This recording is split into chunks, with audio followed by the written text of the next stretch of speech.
සිංහලේ පෙරවසූ සුදේශකයෝ මානසික රෝග ඇතිවන්නේ අඩු ශ්‍රවණ හස්තඵල ක්‍රියාකාරකම් වලින් සහ ග්‍රහදෝෂ අපල උපද්‍රවවල බලපෑම් වලින් බවට විශ්වාස කළහ. ප්‍රාදේශීය වශයෙන් පුරාණ ඇදහිලි අනුව යමින් තොවිල් පවිල් යාගහෝම ශාන්තිකර්ම බාරහාර ප්‍රතිකර්ම ලෙස මහත් භක්තියින් ඉටු කළහ.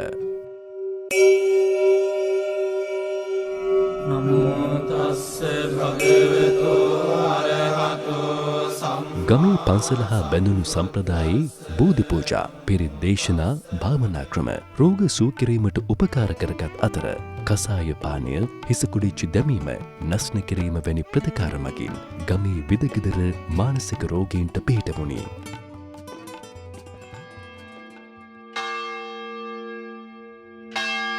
ක්‍රිස්තියානි පල්ලිය හා බින්දුනි ජනයා යක්ෂයා දමනය නම් වූ ක්‍රියාවලිය තුළ සුව මෙහෙයන් කුරුස ප්‍රතිමාවෙන් ආශිර්වාද කිරීම, ශුද්ධ වූ තෛලයෙන් හා ශුද්ධ වූ ජලයෙන් ආශිර්වාද කිරීම සිදු කෙරුණි. පෘතුගීසීන් ආක්‍රමණවලින් පසු සිංහලය තුළ බටහිර විද්‍යා ප්‍රතිකර්ම ක්‍රම ඇරඹුණි. ලන්දේසීන් විසින් මෙම ව්‍යාපාරය වඩා ප්‍රචලිත කෙරුණි. දේශීය ප්‍රතිකාර ක්‍රමය අභිබවමින් බටහිර වෙදකම ලංකාවේ ස්ථාපිත වන්නේ බ්‍රිතාන්‍ය යටත් විජිත සමය ඇරඹීමත් සමගයි.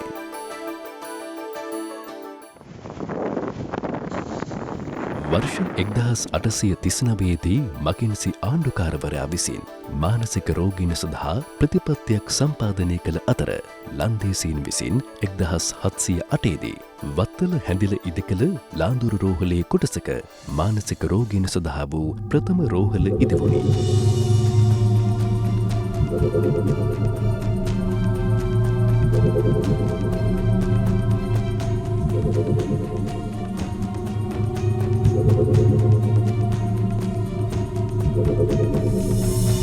මෙම සමයේ රෝගීන් සංඛ්‍යාව ක්‍රමයෙන් වැඩිවීම නිසා 1847 දී බොරැල්ල කැම්බල් උද්‍යානය අසල ලුන්ටික් එසයිලම් හෙවත් ශ්‍රී ලංකාවේ ප්‍රථම උන්මත්තකාගාරය ස්ථාපිත කරන ලදී.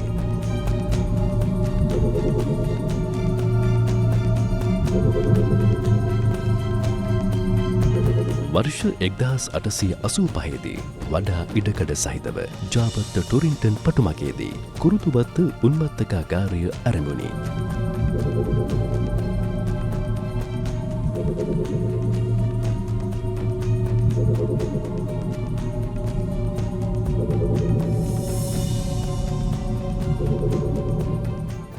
අද මෙම ස්ථානයේ පිහිටුවා ඇත්තේ ශ්‍රී ලංකා ගුවන්විදුලි සංස්ථාවයි.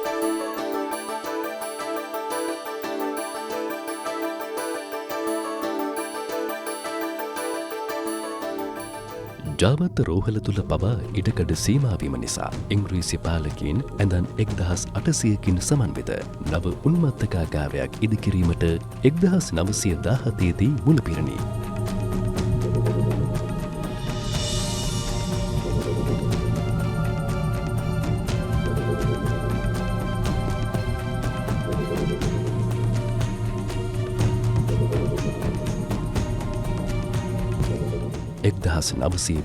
දී ඉදිකිරීම අවසන්ව 1926 ජනවාරි මස 31 වන දින රෝගීන් සඳහා නව නිවහනක් ලැබිණි.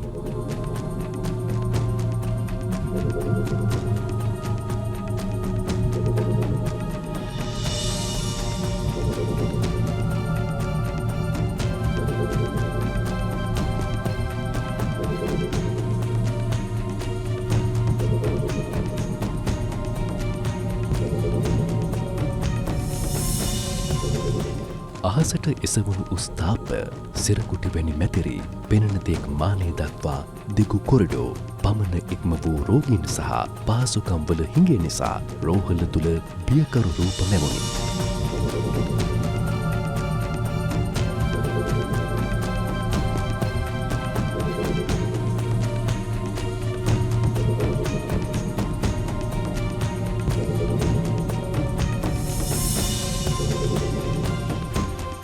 එක්දහස් 937 මහාචාර්ය එඩ්වඩ් මෆුතාගේ යෝජනාවලින් පසු රෝහල් පරිපාලනය ක්‍රමවත් මගකට යොමු වූ අතර 1940 දී ලුනටික් එසයිලම් හෙවත් උන්මත්තකාගාරය යන නම ඉවත්ව මානසික රෝහල යන නම ආදේශ වුණි.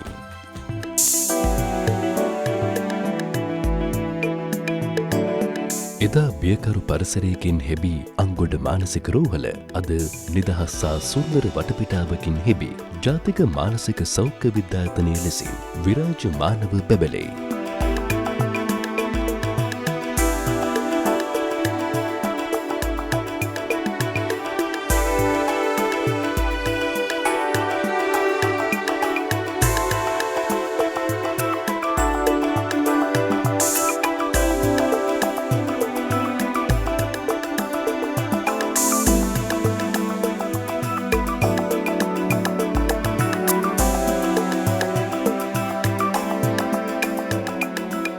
ඉතිහාසය ගත් කල මානසික උන්මත්තකාගාරය ලෙස බ්‍රිතාන්‍ය පාලන සමයේ ආරම්භ වූවක්.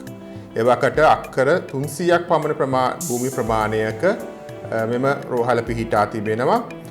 එවක පැවති ප්‍රතිකාර ක්‍රමවේදයන් තුල බොහෝ විට කරේ මානසික රෝගීන් එක් තැනකට සීමා කිරීමයි. එම සීමා කිරීම සඳහාම ආරම්භ කරපු උන්මත්තකාගාරයක් ලෙස තමයි මෙම ආයතනය පටන්ගෙන ඇත්තේ. නමුත් කාලය ඇයවාමත් සමග මානසික රෝහල ශික්ෂණ රෝහලක් බවට දියුණු වී තිබෙනවා. එහිදී අංගොඩ මානසික රෝහලත් මුල්ලේරියාව මානසික රෝහලත් වශයෙන් රෝහල් දෙකක් පැවතිලා තියෙනවා. මෙම රෝහල් දෙකෙන් අංගොඩ මානසික රෝහල 2008 වසරේදී ජාතික මානසික සෞඛ්‍ය විද්‍යායතනය ලෙස කැබිනට් තීරණයක් මගින් කැබිනට් මණ්ඩලයේ තීරණයක් මගින් දියුණු කරලා තියෙනවා ජාතික මට්ටමේ ආයතනයක් ලෙස. එහිදී පුරෝගාමී නායකත්වයේ ගනු ලැබුවේ මනෝවෛද්‍ය විශේෂඥ ජයන් මෙන්ඩිස් මහතා. එතුමා තමයි මෙම විද්‍යායතනයේ ප්‍රථම අධ්‍යක්ෂක ධූරයද ඔබ වනු ලැබුවේ.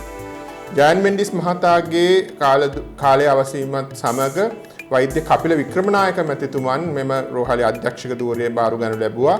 එතුමාගේ කාල සීමාව තුළ තවදුරටත් ඒ දැක්ම මෙහෙවර ඔස්සේ මෙම ආයතනය දියුණු කරනු ලැබුවා. මෙම ආයතනය මනෝවෛද්‍ය ප්‍රතිකාර ක්‍රමයන් තුළ තීව්‍ර ප්‍රතිකාර, අන්තර්කාලීන ප්‍රතිකාර, දීර්ඝකාලීන රැකබලා ගැනීම, පුනරුත්ථාපන කටයුතු, ප්‍රජාගත ප්‍රතිකාර ක්‍රමවේදයන් ආදී කොට ඇති විවිධ ප්‍රතිකාර ක්‍රමයන් සඳහා වූ විශේෂිත වූ ආයතනයක්. ඉන් ඔබට ගොස් මානසික සෞඛ්‍ය පුහුණුව, මානසික සෞඛ්‍ය පර්යේෂණ යන අංශ වෙතද අපි දැන් දැඩි අවධානයක් යොමු කොට තිබෙනවා. ජාත්‍යන්තරයට ගෙන යාම සඳහා ජාත්‍යන්තර මට්ටමේ සම්බන්ධතා දියුණු කරගැනීමෙන් මානසික සෞඛ්‍යය සඳහා වූ විශේෂිතම ආයතනයක් ලෙස මෙම ආයතනය දියුණු වෙමින් පවතිනවා.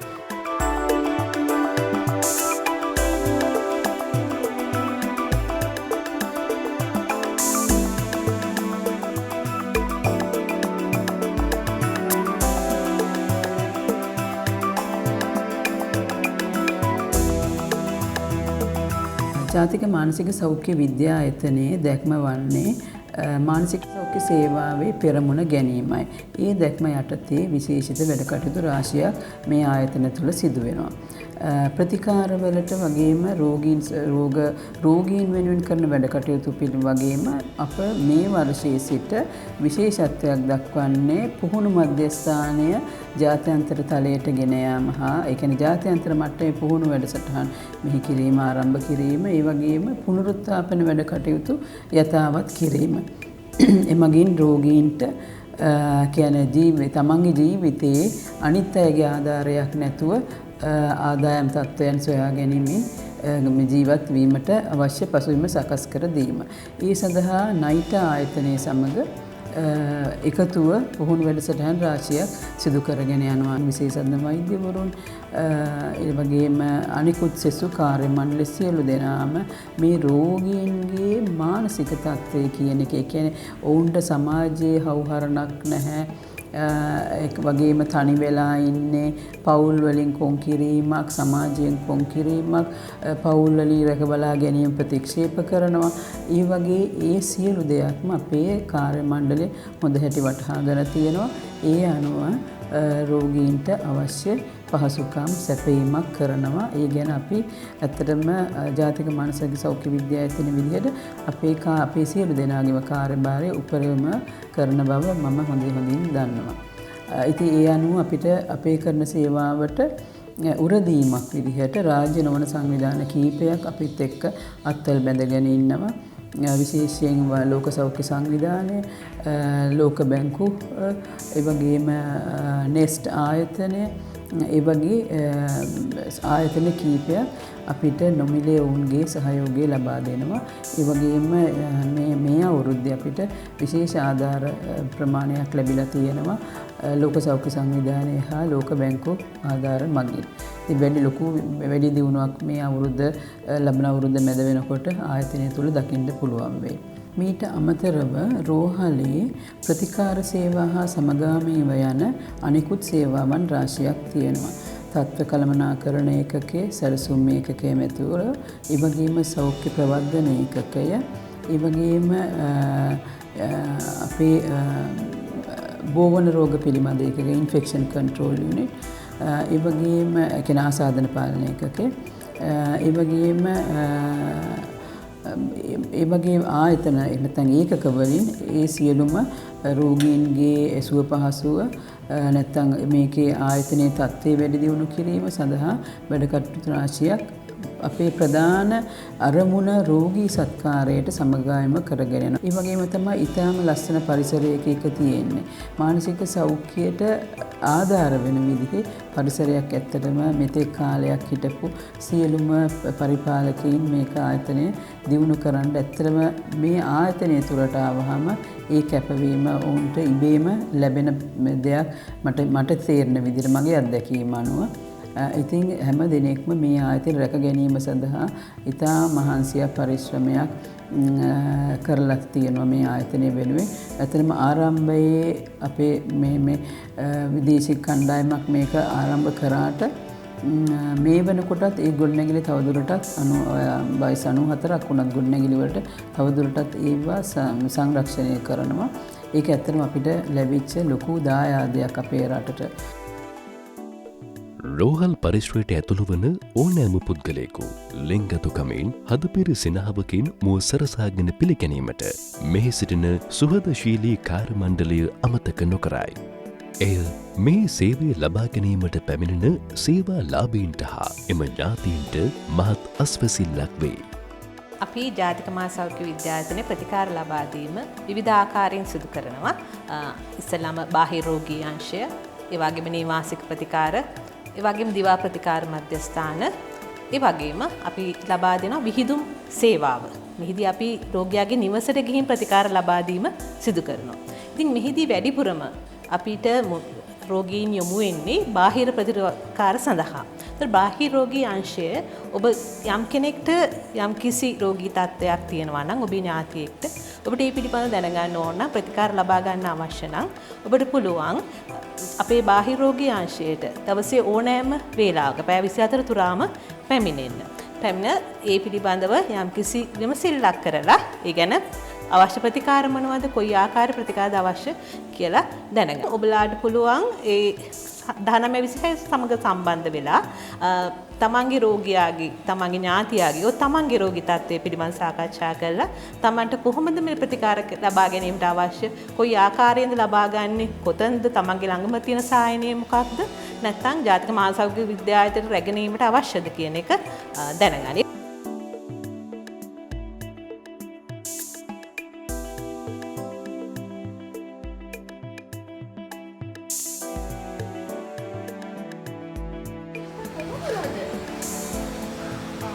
උදේට කෑවත් කරුවා ඔයාලද?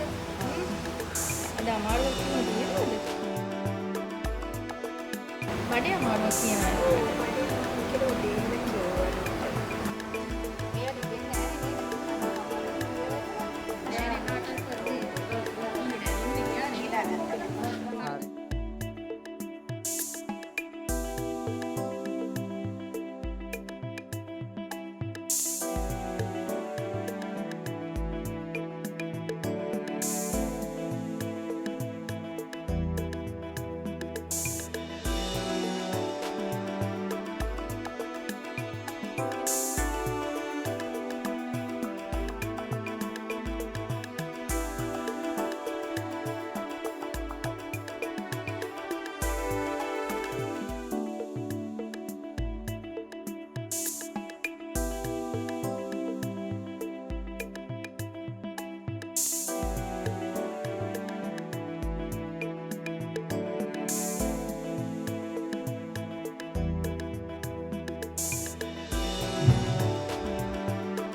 යෞවන සමයේ ඇතිවන විවිධ මානසික රෝගාබාධ සඳහා සිත සලසන යෞවන මානසික සෞඛ්‍ය මධ්‍යස්ථානය කැපී පෙනෙන කාර්යභාරයක් ඉටු කරයි. ජාතික මානසික සෞඛ්‍ය විද්‍යායතනයේදී ළමුන් හා නවයොවුන් වී පසුවන දරුවන් සඳහාත් කලක පටන් මානසික සෞඛ්‍ය සේවා සපයනු ලබනවා. ඒ සඳහා අප ආයතනයේ විශේෂ ඒකක 3ක් තිබෙනවා. පළමුවැන්න තමයි දිවා මධ්‍යස්ථානය, නවෝදය දිවා මධ්‍යස්ථානය. එහිදී බාහිර රෝගීන් ලෙස අපි දරුවන් සහ නවයොවුන් වී පසුවන දරුවන් අපි පරීක්ෂා කරනු ලබනවා. එහිදී බොහෝ විට දරුවන්ගේ ඇතිවන හැසිරීම සම්බන්ධ ගැටලු, ඉගෙනීම සම්බන්ධ ගැටලු, චිත්ත වේග සම්බන්ධ හැඟීම් සම්බන්ධ ගැටලු සඳහා හෝ වෙනත් මනෝ සමාජීය ගැටලු සඳහා අවශ්‍ය පරීක්ෂා කරනු ලැබීම සහ ප්‍රතිකාර සිදු කරනු ලබනවා. දරු ප්‍රසූතියෙන් පසු ඇතිවන මානසික ව්‍යාකූලතා නිසා පවුල තුළ ඇතිවිය හැකි ගැටලු අවම කරමින් මව සහ දරුවාට සෙවන දෙමින් සෙනෙහබර රැකවරණයන්ද සලසයි.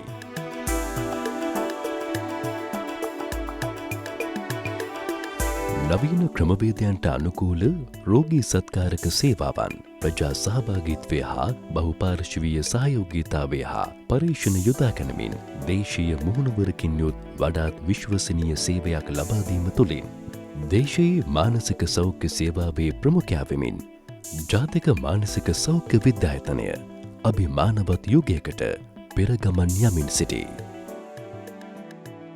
අංගොඩ ජාතික මානසික විද්‍යායතනයේ අධිකරණ වාට්ටුවට හිමිවන්නේ අද්විතීය ස්ථානයකි.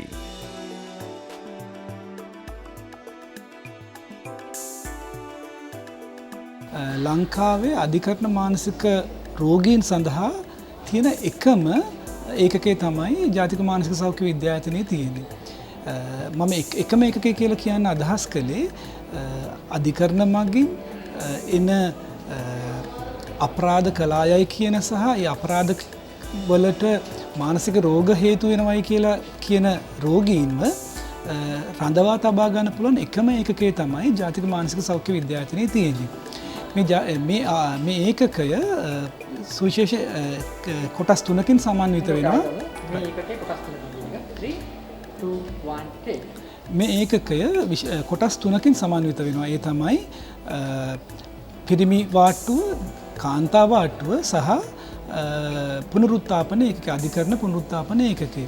මේ අය අධිකරණ මගින් යොමු කළාට පස්සේ අපි සොයා බලනවා ඔවුන්ගේ කලායයි කියන සිදු කලායයි කියන අපරාධවලට ඔවුන්ගේ මානසික රෝගවල බලපෑමක් තියෙනවද කියලා. එතකොට ඒ හා අදාළ වාර්තාවක්, රෙකමදාරුවක් අපි ලබා දෙනවා අධිකරණ වලට. ඒත් එක්කම මේ අයට ඇත්තටම මානසික රෝගයක් තියෙනවා නම් එහෙම ඒ සඳහා ප්‍රතිකාර කිරීමේ කාර්යභාරයත් අධිකරණ මනෝවෛද්‍යකයන් සිදු කරනවා. ලංකාවේ එකම රෝගීන් රඳවා තබා ගැනීමේ අධිකරණ මනෝවෛද්‍ය ඒකකය මෙය වෙන නිසා මේ රෝගීන්ට ප්‍රතිකාර කිරීමේ සේවන්ට අමතරව වෛද්‍යවරුන්ට, පශ්චාත් වෛද්‍ය උපාධිය හදාරන වෛද්‍යවරුන්ට සහ අපේ හෙදහෙදියන්ගේ පුහුණුවලට ගොඩක් අය මෙහෙට එනවා. ඒක නිසා බොහොම කාර්යබහුල ඒකකයක් තමයි අධිකරණ මනෝවෛද්‍ය ඒකකය කියලා කියන්නේ. ඊට අමතරව සමහර අවස්ථාවල අපි සමහර අපරාධවල වින්දිතයන්වත් මේ ඒකකේ සමහරලාට රඳවා තබාගෙන ඔවුන්ගේ ඇගයීම් කරන්න සිදුවෙන අවස්ථාවන් තියෙනවා.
එමෙන්ම රෝගීන්ගේ මානව අයිතිවාසිකම් ආරක්ෂා කිරීමට නව ක්‍රියාපිළිවෙත්ද ආරම්භ කර ඇත. ඇත්තටම මෙම ආයතනයේ හෙද නිලධාරීන් 500ක් පමණ සිටිනවා මේ අවස්ථාවේ. විශේෂයෙන් අපේ රෝහල ගත්තොත් විවිධ අංශ 47ක් පමණ තිබෙනවා. මේ සෑම තැනකම අපේ හෙද නිලධාරීන් සේවයේ යොදවලා තියෙනවා. මට මේ අවස්ථාවේ විශේෂයෙන් කියන්න තියෙන්නේ ගොඩක් වෙලාවට අපි විශේෂයෙන් මානසික සෞඛ්‍ය සේවාව සඳහාම පුහුණු වෙච්ච හෙද නිලධාරීන් නෙමෙයි මෙත ආයතනයටපත් වීම ලබන්නේ සාමාන්‍ය විදිහට පුහුණුව ලැබපු හෙද නිලධාරීන්. ඉතින් මේ අපිට මේ ආයතනය තුල තව විශේෂ කාර්යභාරයක් වෙනවා. ඔවුන් මේ මානසික රෝග තත්ත්ව එක්ක සිටින රෝගීන් සමග කටයුතු කරන්නේ කොහොමද කියන එක.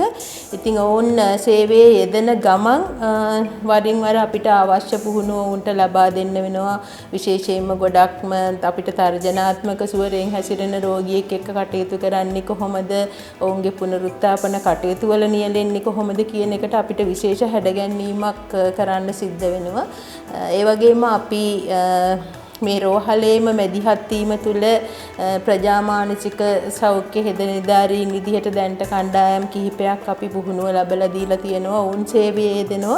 ජාතික මානසික සෞඛ්‍ය විද්‍යායතනයේ අපේ ප්‍රජා මානසික සෞඛ්‍ය සායන අපි ප්‍රදේශවල ප්‍රදේශ කීපයක් මුල් කොටගෙන පවත්වනු ලබනවා.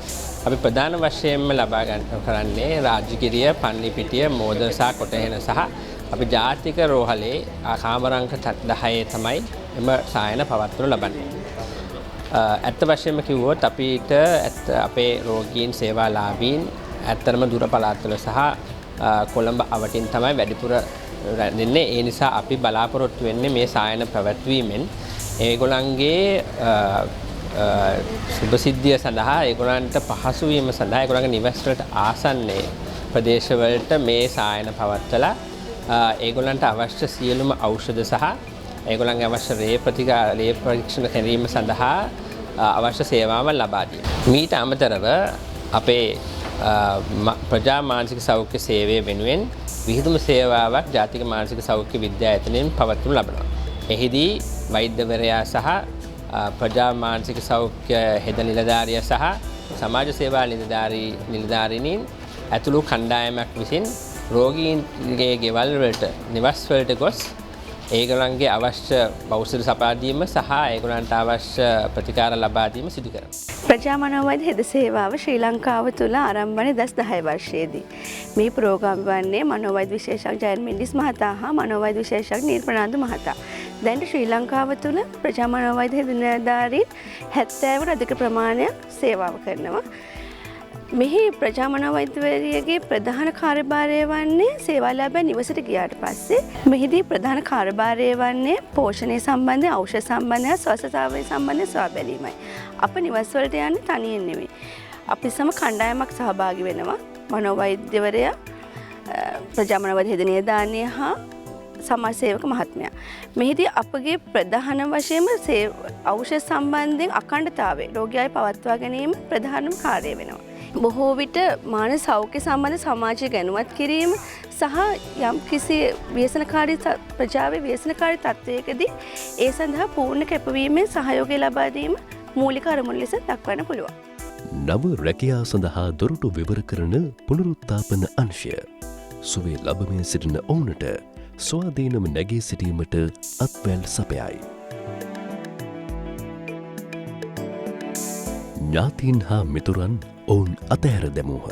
සමාජය ඔවුන් අමතක කළහ. නමුත් ඔවුන් මුළු ඉඩම් සරුසාර ගෙවතු බවට පත් කළහ. රෝගීන් සමාජගත කිරීමේ ක්‍රියාවලිය ඉහළ නම්වමින් ඔවුන් තම වාට්ටු තුළම තම බත්පද සකස් කරගන්නට සැරිසරන්නේ ඉමහත් සතුටිනි.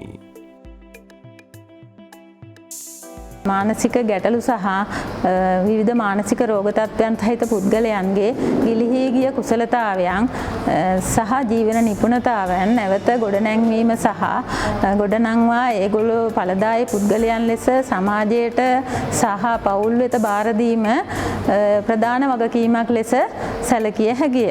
විශේෂඥ මනෝවෛද්‍යවරුන්ගේ ඉල්ලීම පරිදි සිදුවන සහ සැලසුමකට අනුව සිදුවන මෙම කාර්යභාරයේදී වෘත්තීය චිකිත්සකවරුන් විසින් විශේෂිත ඇගයීම් කටයුතු විශේෂිත විවිධ ක්‍රියාකාරකම් විවිධ ප්‍රතිකාර සැලසුම් ප්‍රතිකාර වැඩසටහන් සිදු කරනු ලබයි.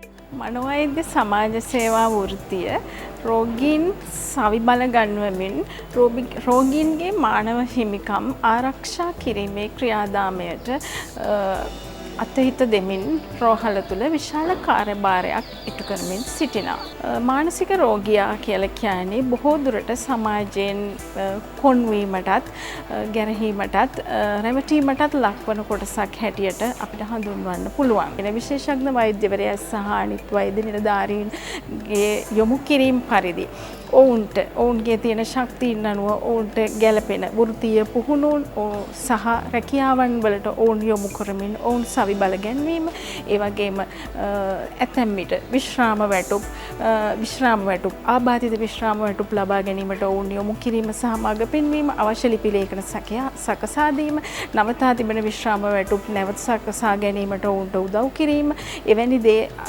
බොහෝ දුරට සම්බන්ධීකරණය කිරීම සහ ඇතැම් විට එවැනි දේවල් ලබා ගැනීම දක්වා රෝගීන් සමග ඒ ගමන යෑම මනෝවෛද්‍ය සමාජ සේවක නිලධාරීන් අතින් සිදු වෙනවා. නව තාක්ෂණී හා මුසුවෙමින් සමාජය තුළ පවතින මානසික ගැටලුවලට විද්‍යුත් මාධ්‍ය ඔස්සේ සහයවීම සඳහා පැය 24 පුරාම ක්‍රියාත්මක වන 1926 උපකාරක සේවා අංකයක්ද හඳුන්වා දී ඇත. අපට ලැබෙන ඇමතුම් අතරින් මානසික සෞඛ්‍යයට අදාළ තොරතුරු විමසීම් සිදු කරනවා. ඊට අමතරව සබඳතා පවත්වාවක් ගැනීමේ ගැටලු මානසික අවපීඩන තත්ත්ව සහ සියදිවි හානි කර ගැනීමේ ප්‍රවණතාවයෙන් යුතු පුද්ගලයන් ගෘහස්ත හිංසනයට ලක් වූවන් මත්පැන් මත්ද්‍රව්‍ය වලට ඇබ්බැහි වූවන් ලිංගික ගැටලු මෙන්ම ළමා හා යොවුන් මානසික ගැටලු විශේෂිත වෙනවා. ඔබ ලංකාවේ කොතන සිටියත් ඔබගේ ගැටලු පූර්ව විනිශ්චයකින් තොරව මැනවින් සොයා බලා ක්ෂණික සහාය ලබා දීම සිදු කරන අතර අවශ්‍ය විටකදී ප්‍රජා මානසික සෞඛ්‍ය ජාලය හරහා ඔබට අවශ්‍ය සේවාව කෙටි කාලීන සහ දිගු කාලීනව ලබා දීමට කටයුතු කරන්න.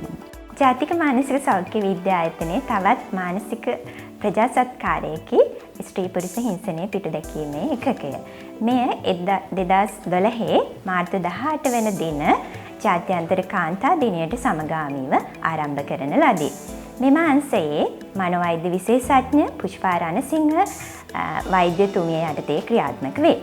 අප අංශයේ ප්‍රධාන කාර්යභාරයන් ලෙස ගත්හොත් විශේෂයෙන්ම ඔබ කාන්තාවක් වීම නිසා හෝ පුරුෂයෙක් වීම නිසා යම් ස්ථානයකදී හිංසනයට ලක් වෙනවා නම් ඔබ සඳහා වූ උපදේශන සේවාව අප සපයනු ලබනවා. ඊට අමතරව ඔබට නීතිමය උදව් උපකාර අවශ්‍ය නම් ඒ සඳහා නීතිමය අංශ වෙත යොමු කිරීමත් අප විසින් සිදු කරනවා. එමෙන්ම විශේෂයෙන්ම මම කිව යුතුයි ඔබගේ පෞද්ගලික තොරතුරු අපි රහස්‍යභාවය 100% සුරකින බව අපි ඒ සඳහා බැඳී සිටිනවා.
කාර්ය මණ්ඩලය හා නේවාසික රෝගීන් එක්ව ආගමික වැඩ කටයුතු නියැලෙමින් අධ්‍යාත්මික සුවය ළඟා කර ගැනීම සඳහාද මෙම ආයතනය තුළ නිතර අවධානය යොමු කරනු ලබනවා.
ආයතනයේ ඉදිරි ගමන විධිමත්ව සැලසුම් කිරීමටත් සේවාවන්හි ගුණාත්මක භාවය නියාමනය කිරීමටත් සැලසුම් හා සංවර්ධන ඒකකයේ සැදී පැහැදී සිටිනවා.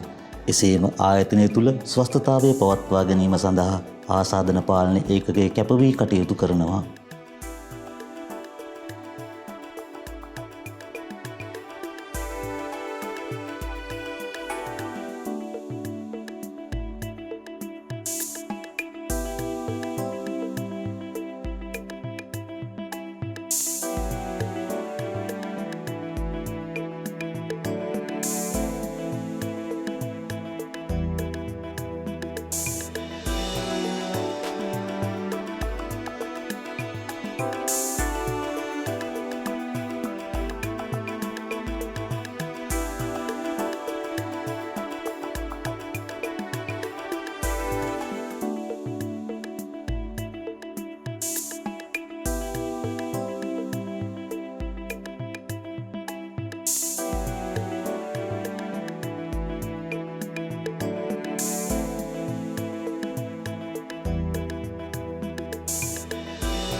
ජාතික මානසික සෞඛ්‍ය විද්‍යායතනයේ පුහුණු ඒකකයේ 2006 වර්ෂයේ තමයි ඉස්සෙල්ලාම ආරම්භ කරේ. එදා සිට මේ වෙනකන් අපි ජාතික සහ ජාත්‍යන්තර මට්ටමේ සියලු පුහුණු කිරීම දැනුවත් කිරීම කටයුතු අඛණ්ඩව සිදු කරගෙන යනවා.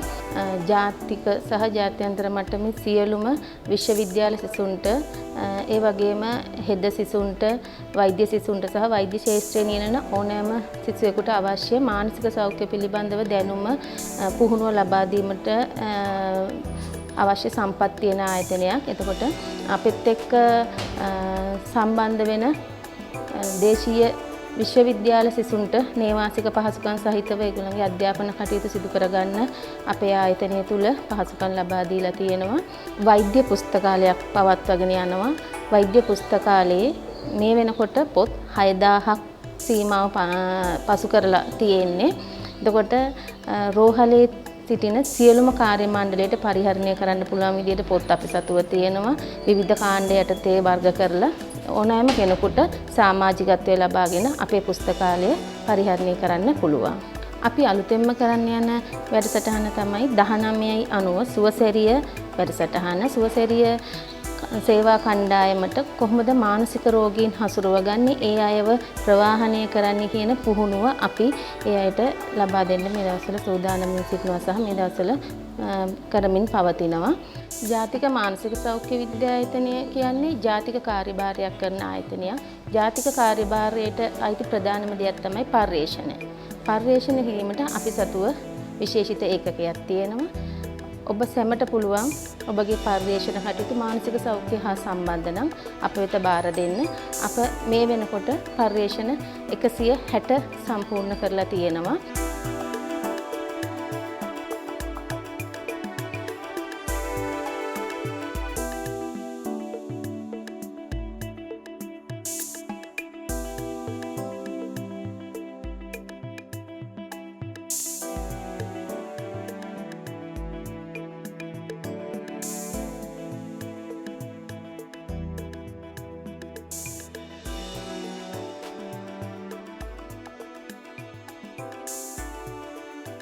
එතනේ පරිපාලන හා මූල්‍ය කටයුතු විධිබත්ව පවත්වාගෙන යාම සඳහා ප්‍රධාන කාර්යාලයත් ගිණුම් අංශයත් යොහුසුලුව කටයුතු කරන අතර සහායක සේවා ලෙස රෝහල් ඕසිය කාර්යාලය, මුළුතැන්ගෙය, නඩත්තු අංශය හා ප්‍රවාහන අංශය ආයතනය වෙත දක්වන සහාය ඉතා අනර්ගයි.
දේශීය මානසික සෞඛ්‍ය සේවාවේ නායකත්වය යන දැක්ම යටතේ ඉදිරියට යන ජාතික මානසික සෞඛ්‍ය විද්‍යායතනය දිනෙන් දින වැජඹේවා.